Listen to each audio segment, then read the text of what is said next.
मित्रों, तालियां बजती रहे तो आगरा का गौरव बढ़ता रहेगा।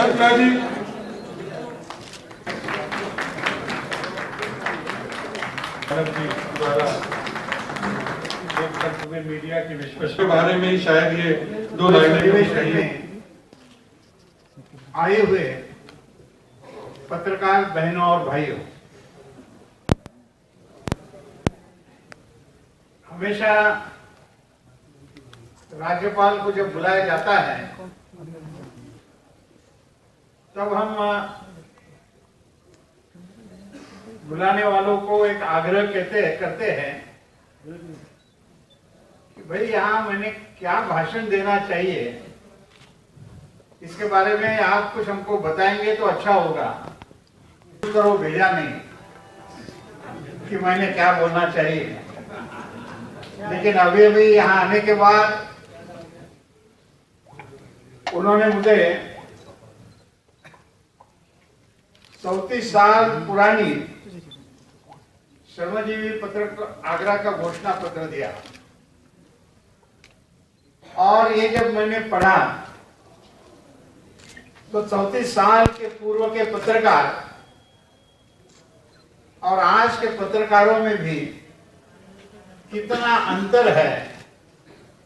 इसका एक एहसास भी हुआ। और गए महीने में पत्रकारों की ओर से जो समस्याओं के निस्तारण के बारे में मुझे निवेदन दिया था, और उस समय पर कुछ चर्चा भी हुई थी, लेकिन उस चर्चा के संबंध में मैं इतना ही कह सकता हूं कि राज्य सरकार ने इसके बारे में उचित कदम उठाने चाहिए, ऐसा मैंने उनको कहा था। अब यहाँ जो फिर एक दफे पत्र दिया है, उसके आधार पर मैं उसका फॉलो करने की भी कोशिश करूंगा। इतना ही प्रारंभ में मैं बताना चाहता हूं। एक और बात, जो मैंने जिस दिन 22 जुलाई को मैंने उत्तर प्रदेश के राज्यपाल का शपथ ग्रहण किया था, उस समय पर मैंने कहा था कि कुछ पुरानी बातें हमने बदलते रहनी चाहिए, और उसमें कहा था कि भाई ये महामहिम अंग्रेजों की याद देता है, हिज एक्सलेंसी अंग्रेजों की याद देता है, तो महामहिम के बदले में माननीय कहिए, और हिज एक्सलेंसी के बदले में ऑनरेबल कहिए, थोड़ा जरा अपना तो आ जाएगा। लेकिन मुझे लगता है कि मेरी ये बात मंच पर अब तक नहीं पहुंची, या ऐसा होता रहता है कि एक आदत बन जाती है, और उसमें परिवर्तन करने के लिए समय भी लगता है। लेकिन यह एक प्रारंभिक के तौर पर बात हुई। मुझे धन्यवाद देना है एसोसिएशन को कि आपने मुझे आज यहाँ पर बुलाया, और आगरा की विशेषता, किस प्रकार का आयोजन होता है, उसका भी अनुभव मुझे आज देखने के लिए मिला। भोजन जब पूरा हो जाएगा तब यहाँ भोजन भी अच्छा मिलता है, ऐसा मैं पहले ही कह देता हूँ। आगरा दुनिया में ताजमहल के कारण जाना जाता है, और मैं महाराष्ट्र से आता हूँ। महाराष्ट्र में आगरा की दूसरी एक बहुत नजदीकी पहचान है, वह है आगरा के किले। छत्रपति शिवाजी औरंगजेब को मिलने के लिए आए थे, औरंगजेब ने उनको गिरफ्तार करके आगरा के किले में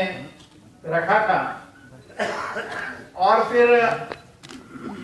अपनी चतुरता से और हिम्मत के आधार पर आगरा से शिवाजी कैसे निकल गए और फिर उन्होंने स्वराज्य की कैसी स्थापना की,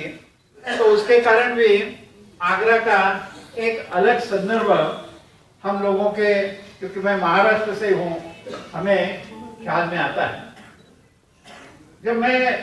आगरा के किले में पहले गया था तो उस समय पर वहां लिखा था, अभी उसमें परिवर्तन हुआ नहीं हुआ, आजकल इतिहास का पुनर्लेखन की भी बात चलती है और उसमें लिखा हुआ है कि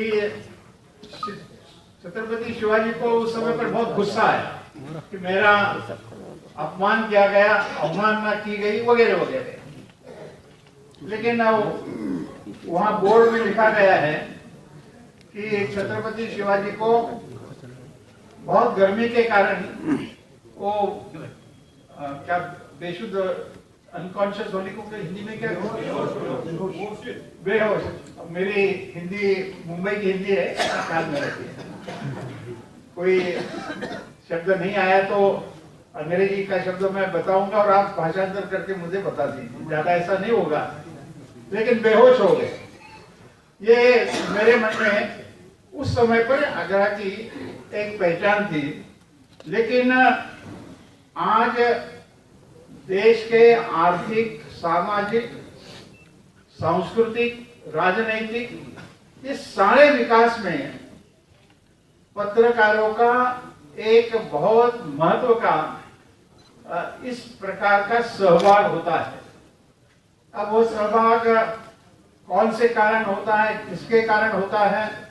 समय समय पर बातें बदलती जाती है, जिसकी चर्चा भी परिसंवाद में, परिगोष्ठी में यहाँ पर हुई। यानी लोकमान्य तिलक जी हो या महात्मा गांधी जी हो या यहाँ के पराड़कर हो, विद्यार्थी हो, इन्होंने जो पत्रों का संपादन किया तो देश आजाद होना चाहिए, इस भूमिका में उन्होंने पत्र निकाले भी और उसका संपादन किया और ऐसे ऐसे एडिटोरियल्स लिखे कि जिसके कारण लोकमान्य तिलक जी को बहुत बड़ी लंबी इस प्रकार की सजा हुई। तो उस समय पर पत्र का मुख्य उद्देश्य था और ये 1857 की पहले लड़ाई से देश आजाद होने तक पत्रकारिता यह एक मिशन के रूप में माना जाता था, देखा जाता था। और यह भी था उन दिनों में कि अंग्रेज सरकार का अपने ढंग से समर्थन करने वाले भी कुछ अंग्रेजी पत्र थे, लेकिन जिनको हम भारतीय पत्रकारिता कह सकते हैं, ऐसे भारतीय पत्रकारिता मोटे तौर पर देश आजाद होने के लिए शुरू हुई और उन्होंने हम सब के जीवन पर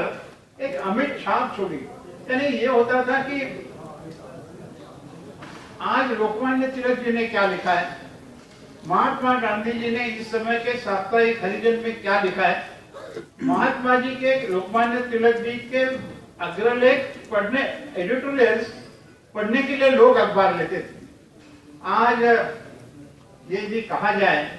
कि एडिटोरियल्स सबसे कम पढ़े जाते हैं, ज्यादा पढ़े जाते हैं अलग अलग प्रकार के, अलग अलग रुचि के जो होते हैं, और इसलिए अखबारों का जनमानस पर प्रभाव और प्रभाव के कारण उद्देश्य, इसमें एक बहुत बड़ा इस प्रकार का बदलाव हो रहा है। लेकिन यह होते हुए भी अखबारों का, वृत्तपत्रों का जनतंत्र में एक बड़ा महत्व है। क्या हो रहा है, मैंने कभी कहा और कहता भी हूं, जहां समय पर मुझे लोग पूछते हैं कि उत्तर प्रदेश के कानून व्यवस्था कैसी है, तो मैं बताते समय बताता रहता हूँ कि भाई अखबार में निकालता हूँ और उसमें एडवर्टीजमेंट के पेजेस निकाल डालता हूँ, फिर आखिरकार स्पोर्ट का पेज निकाल डालता हूँ, इकोनॉमिक्स का पेज निकाल डालता हूँ, तो जो बचता है उसमें 70% यह कानून व्यवस्था के, कहाँ किसी को हत्या हुई है, किसी को रेप हुई है, इस प्रकार की खबरें आती है। आखिर अखबार यह समाज का एक दर्पण भी होता है और ये दर्पण में समाज का रूप दिखता है, लेकिन दर्पण में यह भी दिखता है कि ये समाज का रूप बदलने का दायित्व जिन पर है, वह यदि अखबार का दर्पण देखते हैं तो निश्चित तौर पर उनको बोध भी हो सकता है कि भाई हमको आगे चलकर करना क्या चाहिए। और इसलिए एक जनतंत्र की सारी व्यवस्था में चौथा स्तंभ हम हमेशा कहते आए हैं। एक समय विचारों के लिए था, लेकिन अभी भी मैं ऐसा मानता हूं कि चौथा स्तंभ का महत्व है। आर्थिक दृष्टि से देखिए, व्यावहारिक दृष्टि से देखिए, और इसलिए यह चौथा स्तंभ अधिक अच्छा काम कैसा करे, और चौथा स्तंभ में काम करने के लिए जर्नलिस्ट, पत्रकारों का भी एक सहभाग है, मैनेजमेंट का भी एक सहभाग है, अखबार बांटने वालों का भी एक बड़ा सहभाग होता है। और कुल मिलाकर यह जो व्यवसाय है, वो व्यवसाय निश्चित तौर पर कोई भी व्यवसाय जो व्यवसाय के रूप में होता है तो मुनाफे के लिए होता है, घाटे के लिए नहीं होता है। लेकिन कौन से व्यवसाय से कितना मुनाफा ले, यह भी एक विचार करने का सवाल होता है। और इसलिए अखबार का जो महत्व है उसके बारे में कोई दो राय होने के कारण नहीं, लेकिन उसकी गुणवत्ता, अखबार की गुणवत्ता कैसी बढ़ सकती है, इसके बारे में जरूर विचार होना चाहिए। और अखबार की गुणवत्ता बढ़ाने के काम में मैं ऐसा मानता हूं सबसे ज्यादा महत्व पत्रकार का होता है। और ये पत्रकार कैसे खबरें लाता है, कैसे खबरें देता है, इस पर भी एक उसका महत्व रहता है। और मैं ऐसा मानता हूं कि जिस प्रकार से बातें छप जाती हैं और छपने के बाद एक समय ऐसा था जब आज के इतने अखबार नहीं आते थे,